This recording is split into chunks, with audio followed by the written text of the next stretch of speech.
धरती पर एक पहाड़ है जो सिर्फ पत्थर और बर्फ का ढेर नहीं, बल्कि एक जिंदा पहेली है। एक ऐसी पहेली जिसने सदियों से बड़े बड़े खोजियों, वैज्ञानिकों और पर्वतारोहियों को अपनी तरफ खींचा है और ललकारा है। जरा सोच कर देखिए, दुनिया की सबसे ऊंची चोटियों पर इंसान ने कदम रख दिए, लेकिन ये पहाड़ जो उनसे कहीं छोटा है, आज भी अजेय है, अनछुआ है। ये इस कहानी का पहला सवाल है, एक ऐसा सवाल जो दिमाग में अटक जाता है, आखिर क्यों? और यहीं पर बात और भी अजीब हो जाती है। देखिए, माउंट एवरेस्ट, जिसकी ऊंचाई लगभग 8,848 मीटर है, उस पर 7,000 से ज्यादा लोग चढ़ चुके हैं। वहीं कैलाश पर्वत सिर्फ 6,638 मीटर ऊंचा, और उस पर चढ़ने वालों की संख्या कथित तौर पर सिर्फ एक। तो आखिर कैसे एक छोटा पहाड़ इतनी बड़ी, इतनी नामुमकिन चुनौती बन सकता है? साफ है, ये मामला सिर्फ ऊंचाई का तो बिल्कुल नहीं है। कुछ साल पहले की बात है, पेशेवर पर्वतारोहियों के एक ग्रुप ने इस रहस्य से पर्दा उठाने की ठानी, लेकिन जैसे ही उन्होंने चढ़ाई शुरू की, कुछ बहुत गलत होने लगा। उन्होंने महसूस किया कि उनके बाल और नाखून बहुत तेजी से बढ़ रहे हैं। ऐसा लग रहा था मानो उनका शरीर सिर्फ कुछ घंटों में ही हफ्तों जितना बूढ़ा हो गया हो। वो घबराकर तुरंत नीचे लौट आए, लेकिन कहानी यहीं खत्म नहीं हुई। 1 साल के अंदर उस टीम के हर एक सदस्य की रहस्यमयी हालात में मौत हो गई। तो चलिए इस केस की पड़ताल शुरू करते हैं। हमारा पहला पड़ाव, इस पहाड़ की अजीबोगरीब बनावट। देखते हैं क्या इसका भूगोल हमें कोई सुराग दे सकता है। कैलाश की लोकेशन ही अपने आप में एक पहेली है। यहीं से एशिया की 4 बड़ी नदियां निकलकर चारों दिशाओं में बहती हैं, मानो ये दुनिया का केंद्र हो। और उससे भी ज्यादा हैरान करने वाली बात, इसका दक्षिणी हिस्सा, जहां सूरज की रोशनी सबसे ज्यादा पड़ती है, वहां बर्फ भी सबसे ज्यादा जमी रहती है। ये प्रकृति के कौन से नियम हैं? और पहाड़ के पास मौजूद इन 2 झीलों को देखिए। एक तरफ है मानसरोवर, एकदम साफ मीठे पानी की झील जिसमें जीवन पनपता है और जो कभी जमती नहीं। और ठीक उसके बगल में है राक्षस ताल, खारे पानी की झील जिसमें कोई जीवन नहीं है और जिसे घोस्टेड लेक भी कहते हैं। एक ही जगह पर जीवन और वीराने का ऐसा अजीब संतुलन। अब यहाँ से ये कहानी और भी ज्यादा रहस्यमयी होने वाली है। अगर कैलाश पर्वत से इंग्लैंड के प्राचीन स्टोनहेंज तक एक सीधी लाइन खींची जाए तो दूरी क्या होगी? ठीक 6,666 किलोमीटर।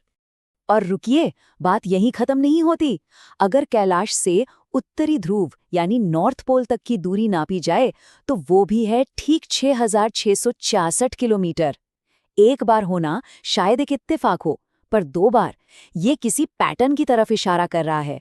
तो सवाल यही उठता है, क्या ये नंबर सिर्फ एक इत्तेफाक है या फिर ये किसी बहुत बड़ी सोची समझी रचना का हिस्सा है?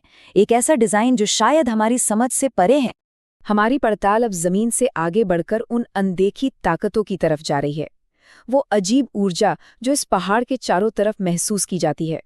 1999 में एक रूसी वैज्ञानिक अर्नस्ट मुल्दशेव अपनी टीम के साथ यहाँ पहुंचे, और महीनों की रिसर्च के बाद उन्होंने एक ऐसा दावा किया जिसने सबको चौंका दिया।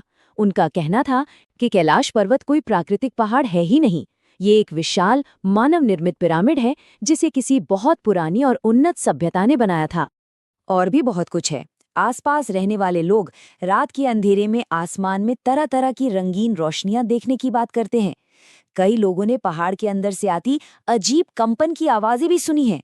और जब यहाँ के पत्थरों की जांच की गई तो उनमें असाधारण इलेक्ट्रोमैग्नेटिक एनर्जी मिली। ये कोई मामूली बात नहीं है। और जब नासा ने सैटेलाइट डेटा की जांच की तो पहेली और भी उलझ गई। ये चार्ट देखिए, ये साफ दिखाता है कि कैलाश का चुंबकीय क्षेत्र यानी मैग्नेटिक फील्ड अपने आसपास के इलाकों से हजारों गुना ज्यादा ताकतवर है। और सबसे चौंकाने वाली बात, यहाँ की ग्रेविटी यानी गुरुत्वाकर्षण शक्ति भी एक जैसी नहीं रहती, वो लगातार घटती बढ़ती रहती है। तो आखिर इसका मतलब क्या है? वैज्ञानिक इसकी 2 वजह बताते हैं। पहली, हो सकता है पहाड़ के नीचे कोई छिपा हुआ ज्वालामुखी हो। या दूसरी वजह, जो ज्यादा दिलचस्प है, कि कैलाश के नीचे गुफाओं का एक बहुत बड़ा जाल हो सकता है जो जमीन के अंदर बहुत गहराई तक जाता है। ठीक वैसा ही जैसा कई पुरानी कहानियों में एक छिपे हुए शहर का जिक्र मिलता है। अब हम इस रहस्य के सबसे अजीब, सबसे परेशान कर देने वाले हिस्से पर आते हैं, समय का तेजी से गुजरना। ये वही घटना है जिसका सामना उन पर्वतारोहियों ने किया था। ऐसा कहा जाता है कि यहाँ वक्त की रफ्तार तेज हो जाती है। जो भी इस पहाड़ पर चढ़ने की कोशिश करता है उसे लगता है जैसे घंटे दिनों में और दिन हफ्तों में बदल रहे हों, और नतीजा उनका शरीर तेजी से बूढ़ा होने लगता है। अच्छा, तो विज्ञान इसके बारे में क्या कहता है? 3 मुख्य थ्योरीज हैं। पहली, यहाँ की तेज अल्ट्रावायलेट किरणें स्किन सेल्स को नुकसान पहुंचाती हैं। दूसरी, कम ऑक्सीजन की वजह से शरीर का मेटाबॉलिज्म तेज हो जाता है। और तीसरी, यहाँ की मजबूत मैग्नेटिक फील्ड शायद शरीर के हार्मोन्स पर असर डालती है। लेकिन सच तो यह है कि इनमें से कोई भी थ्योरी इस रहस्य को पूरी तरह से नहीं समझा पाती। लेकिन इस केस फाइल में एक नाम ऐसा है जो इस नियम को तोड़ता है कि कैलाश पर कोई नहीं चढ़ सकता। एक अपवाद। ये कहानी है मिलारेपा की। 14वीं सदी के एक तिब्बती योगी। कहा जाता है कि वे अकेले इंसान हैं जो कैलाश के शिखर तक पहुंचे, लेकिन उन्होंने ये चढ़ाई अपने शरीर से नहीं बल्कि अपनी आध्यात्मिक शक्ति से की थी। और ये कहानी इस बात को और मजबूत करती है कि कैलाश पर चढ़ना सिर्फ जिस्मानी ताकत का खेल नहीं है। तो हमारी जांच के आखिर में जवाब से ज्यादा सवाल खड़े हो गए। ये केस अभी भी खुला है और कुछ पहेलियां हैं जो अब भी हमारा पीछा कर रही हैं। हमें अब भी नहीं पता कि इस पूरे इलाके के ऊपर से हवाई जहाज़ों को उड़ने की इजाज़त क्यों नहीं है। ये भी एक बड़ा रहस्य है कि भूकंप के लिहाज से इतने एक्टिव जोन में होने के बावजूद कैलाश पर आज तक कभी भूकंप क्यों नहीं आया। और वो सबसे बड़ा सवाल, क्या सच में कैलाश पर्वत अंदर से खोखला है और क्या उसके अंदर कोई छिपी हुई सभ्यता मौजूद हो सकती है। और आखिर में हम घूम फिरकर उसी एक सवाल पर वापस आ जाते हैं, इसका अजीब भूगोल, इसकी अनदेखी ऊर्जा, तेजी से गुजरता हुआ वक्त और अनगिनत अनसुलझे सवाल। ये सारे सुराख बस एक ही तरफ इशारा करते हैं कि कैलाश पर्वत कुछ छिपा रहा है। पर क्या? शायद ये एक ऐसा राज है जो हमेशा